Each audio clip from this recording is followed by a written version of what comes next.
It was a year ago today that China informed the world about a new unknown virus in Wuhan. It came to be known as Covid-19 and continues to spread around the world, having already infected and killed millions. Today on The Big Story, we want to look back at the dark clouds of 2020 and look to the silver linings for 2021. We want to reflect on the pandemic's impact on our lives this year and the topics that our readers cared about the most. Here to discuss it all are two members of the Straits Times team that planned and executed our coverage of the pandemic. I'm pleased to welcome news editor Karamjit Kaur and associate news editor Chang Ai-Lien. Welcome Karam as well as Ai-Lien. So Karam, Ai-Lien, what are the issues that stood out for you the most this COVID-19 year? Right, Haryanto, Ai-Lien and I think all of us at SD, we've spent the entire year focused on COVID-19 reporting. And so much has happened since the first case, of course, was detected here in January. But really, I think for me, one thing that has really stood out is livelihoods. This has been a year where we've seen so many companies, go bust, go into the red, and not just small companies, but even big ones, like STA Travel, for example, went bust. And if you look at the entire aviation, travel, tourism, hospitality sector, you've seen Singapore Airlines, this great national icon for many Singaporeans, literally brought down to its knees. And, at that level, you've seen companies, suffering. But I think the impact also has been on workers, right? So many people were laid off, pay cuts, shorter work weeks. We've seen families having problems trying to service housing, other loans. And that's just been something that to me has really stood out. So when we talk about, the dark clouds, for example, that would be one big area for me. But I think at the same time, when we talk about silver linings, then we talk about new opportunities that have also, come up as a result. And I think we've seen new sectors. That's right. Come up. There have been, like, if you look at the biomed pharmaceutical sectors, for example, they seem to be thriving almost. If you look at areas like green jobs, that's something that also has become quite prominent. We've seen many new jobs being created in the healthcare sector, for example. And I think also the whole push towards going digital. So that's something that Singapore has been wanting to do for a very long time. But COVID-19 has really sort of accelerated the pace. We're talking about hawkers, for example, going down that whole digital push. So these are some of the opportunities, the silver linings that we've seen when we talk about livelihoods. Right. And Ai-Lien, what about you? What stood out for you? I think one big thing which stood out for me and many readers was that, when life stood still for people during the circuit breaker, a bit of nature kind of came back. And we all saw the weeds growing longer, but that also meant that more bees and butterflies came back. And people were sort of able to sort of pause and appreciate what nature can do, and the fact that it can make a comeback, given any opportunity. I think we had otters at Mustafa. So for example, a lot of people enjoyed the otters making an excursion at Mustafa when people couldn't, right? And of course, Karam, the other thing as well that I believe stood out was in mid of the year, something happened in the foreign workers dormitory. Oh yes, I don't think we can talk about things that stood out without talking about dormitories, without talking about migrant workers. And look, migrant workers have been around for such a long time. They build our homes, our infrastructure, they clear our trash, cut the grass. But really, because of COVID-19, many Singaporeans for the first time got a glimpse into the lives that migrant workers lead. So whether we're talking about their fears, their concerns, their mental well-being, and I think maybe most significantly, their living conditions. So these huge dorms that house tens of thousands of migrant workers, some of the living conditions very cramped, hygiene levels not necessarily, at acceptable levels. And when cases and infections started to increase at an alarming rate in these dormitories, I think it really forced us as as a nation, as a society, as individuals, to ask ourselves, can and should we do more for these migrant workers, right, who really live, amongst us. And I think the silver lining there, if I can just maybe come back to the team, is that we are doing something about that. And now we see the authorities, the Ministry of Manpower, the COVID-19 task force, we're talking about thinning out the dorms. So there are plans to build dorms in the mid-term dorms, longer-term dorms, to really improve living conditions for migrant workers, because you need to do that. I mean, things could have gotten a lot worse had these cases sort of like spilled into the community, and so many more people could have been, infected. So that really is something that I think when we talk about COVID-19 and 2020, you cannot not talk about the dorms and the migrant workers. I want to pick up on something that you mentioned, Karam, earlier on about areas of growth and development, and I want to pose this to Ai-Lien. Food security for Singapore. There is also an area that we are looking at, because we talk about, back then we talk about diversifying our food production, but now with COVID-19 we are moving towards this self-sufficiency. Yes. Yeah. So I guess most of us will not forget those long lines at the supermarkets, right? When people started worrying about will they have enough toilet rolls, or will they have enough instant noodles. So, our long-term goal has always been to diversify our food production, like you said. But we realized that this is not quite enough, because when global supply chains are impacted, the food can't come in, right? So basically what we want to do now is to grow and produce more of our own food. So we're doing it in various ways. For example, high-tech farms. We're trying to push that. So maybe you can have like condos for vegetables, that kind of stuff. Okay. And then we are also, because of our head start in research, we are doing more. We're trying to push for lab-produced meat and kind of the newer types, the more modern types of food.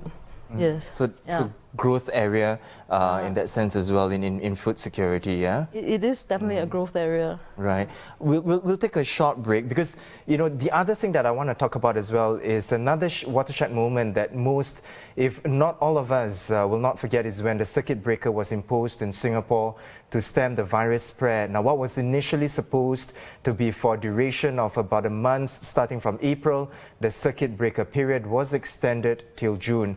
And that was when we saw bustling Singapore in a different light.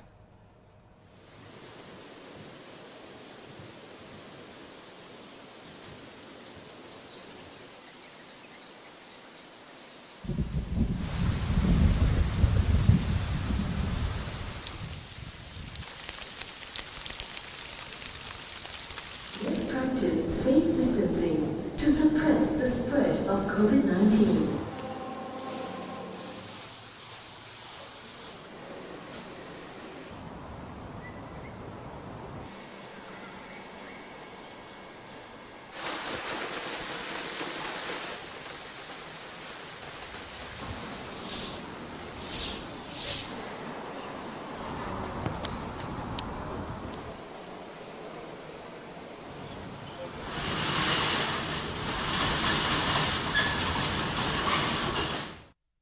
The scenes we just saw in the video were shot in May. Of course, things look quite different now.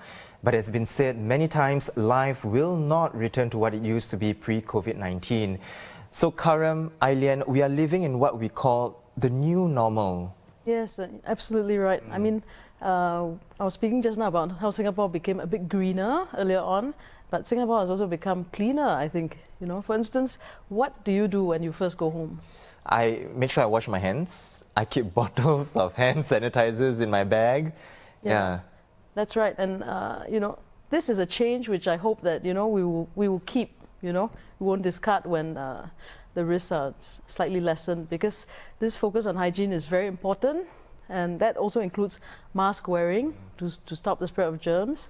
and has led to us having not only very successfully stemming the spread of COVID in Singapore, but for a whole host of other infectious diseases as well. Yeah. Yeah. And with mask wearing, Karam, you had a story that you shared with us before we came on, yeah. Yes, that's right. No, so just sort of taking off from what Ai-Lien has said, I think, you know, mask wearing has become such a normal part of our lives. When you actually leave home without your mask, you sort of feel that something is wrong. So yes, indeed, there was an incident. I actually left home without my mask, and so I, you know, got out of the lift and I was just walking. I took a few steps, and then there was this guy who was coming from the other side, and he was just staring at me, right? And I was like, you know, did something happen? You know, did I forget to put on a piece of clothing? And then, you know, and then I realized that, oh gosh, I forgot my mask. Yeah. And so I sort of tried to just, you know, make it a bit funny. So I said to him, I said, oh no, I forgot my mask. And he's like, oh, you better go back and get it. Yeah. And I turned back and I went to get it. Yeah. So it's just become such a normal part of life, and I don't think it's a bad thing. You know, like as Ai-Lien said, you know, we should put on masks. You know, even after COVID-19. You know, if you have a flu, you're sneezing, you're coughing, it is the right thing to do. Yeah. So I really hope that will become a permanent feature of, you know, post-COVID life as well. Yeah. And you know, besides talking about how our lives have changed in our personal aspect, professionally as well, right? Working from home, you know, that has become the default work arrangement now. Yeah. Yeah, that's right. I mean, even for us at the Straits Times, you know, for quite a few months, most of the newsroom was dark because we had to jump very quickly into working from home like the rest of Singapore. Yeah, correct. I mean, not only parents as well, even children, students had to sort of have a little change also in their routine to home-based learning. Yes, that's right. So home-based learning is something that's become almost to some extent semi-permanent, I think, for students. And again, it was something that the Ministry of Education had been wanting to push for a long time. And again, because of COVID-19, you know, it sort of forced them to do this. So we had, you know, home-based learning, and it wasn't easy for parents, including myself, you know, because it's very hard to sort of motivate the kids when they're at home, and you know, the bed is just next to your laptop and to your table. And I think it put a lot of stress on parents who had to work from home and at the same time supervise their kids at home as well. But I think it's good. You know, it showed that yes, if we need to do home-based learning, we can, and it does, you know, add a lot of flexibility to the whole education system, and a lot of digital tools were pushed out. It also helped us to identify, you know, because one of the challenges when we first started home-based learning was not all students had the tools that were needed, and so you had a lot of people come forward to donate. You know, laptops and dongles and all that, which again is another silver lining. You know, people really, I think, have given so much in a year that's been so difficult, and I think that's been very just very overwhelming for, I think, a lot of people. Right. So yeah, home-based learning for sure. And the other aspect as well that I want to touch on, and I think it's become a very stark reminder as well, because it's the end of the year, and it's usually the time of the year, the period where people go overseas, you know, just wind down for a little bit before the new year starts. But of course, with COVID-19, that has come to a standstill as well, travel. Yeah, that's right. I mean, recently, Karam and I both went overseas to St. John's Island. Overseas, like literally, right? Yeah, but not to other countries yet. Yes, that's right. Of course, yeah. Yeah, that's become the new overseas. You know, the southern islands have suddenly become very popular. But travel for sure. I think, Ai-Lien, you were telling us you had a trip that you had to that's right. forgo. You know. Yes. And you know, Karam had an anniversary boat cruise. But I want to know about this trip, Ai-Lien, that you know had to forgo. Well, it was meant to be a dive trip in May this year. So it's been postponed for 1 year till May next year, which by which time I don't know whether the cruise operator will still be alive, and I don't think we'll be traveling by then. A lot of people are feeling the strain of not being able to travel, but then again, on the bright side, people are now rediscovering Singapore, right? So you have all these Singapore Rediscover vouchers. It's not just the southern islands, but people are taking Chinatown tours and Little India and you know, Geylang and all that. So it has been nice, I guess, to some extent. It's also helped, I think, local businesses sort of regain some of the lost business. So that's not been like all bad. but definitely travel. I mean, everyone is waiting for that to happen. Yes. Yeah, to happen again, right? Now, a year ago, we were still grappling in the dark, figuring out this new coronavirus that was spreading like wildfire across the world. But a year later, we can see the light at the end of the tunnel. Now, yesterday was a historic moment for Singapore as we began our COVID-19 vaccination program. And by the end of next year, the vaccines will likely be available for everyone here. So, Karam and Ai-Lien, looking ahead, what do you think 2021 will look like? Will there be brighter days ahead? Will there be that ray of sunlight? Well, yeah, definitely. I think so. If we look back at 2020, I mean, there were a lot of dark clouds, but there were some silver linings, you know, to go back to our theme. But another one of the big things which stood out for me was the unprecedented level of cooperation between scientists, researchers, and to some extent governments and corporations, right? So, and that was how we managed to get our first vaccine within 1 year. This is like record levels, right? Yeah. Record timing. So, looking ahead, if we can do something like this, it just shows that we have the capacity and capability to battle unseen foes ahead.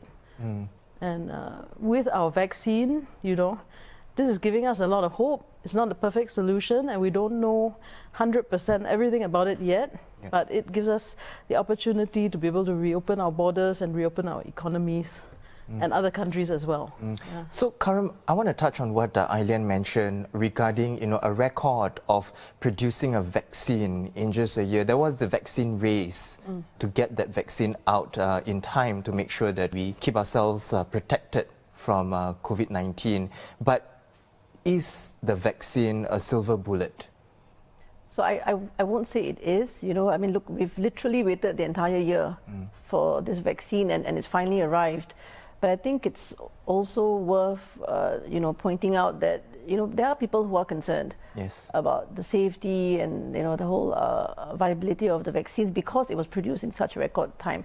And, you know, we've had the Ministry of Health, again, the task force have come out repeatedly to say that, you know, we are convinced that it's fine. And, you know, we had the first jabs being delivered to our, you know, healthcare workers at the NCID yesterday. But I think our sense is that there are still some people who are, you know, concerned, and I think there's going to be this huge educational campaign. We do expect that, you know, the authorities will want to come out and really explain to people, especially those who are vulnerable, those who are older. I think those 70 and above are probably going to be one of the first groups to get the jabs after the healthcare, you know, frontline workers. They will have to be educated, you know, and sort of like convinced that no, you should take the vaccine. You know, it's good for you, not just for yourself, but also for your loved ones, your family members, and all that. But I think the other thing worth pointing out is that it shouldn't lead people to be complacent. You know, because although, you know, there's this vaccine, there isn't enough that is known about it. We don't know, for example, whether you know, it provides, like, you know, for how long it would provide you with immunity, and also I think we've had stories about how doesn't mean you can't get COVID, right, if you get the vaccine. I mean, the vaccine will most likely prevent you from getting serious symptoms of COVID, but it doesn't stop. It is not known whether it will stop you from getting and passing on the virus. Right. Yeah, which then sort of brings us back to mask wearing and, you know, washing of hands and social distancing and just making sure that, you know, just because the vaccine is here doesn't mean we stop doing all this. I think that needs to continue for at least a year, if not longer. Those basics, they still have to be carried on regardless the fact that the vaccine is here, right? And some should continue forever.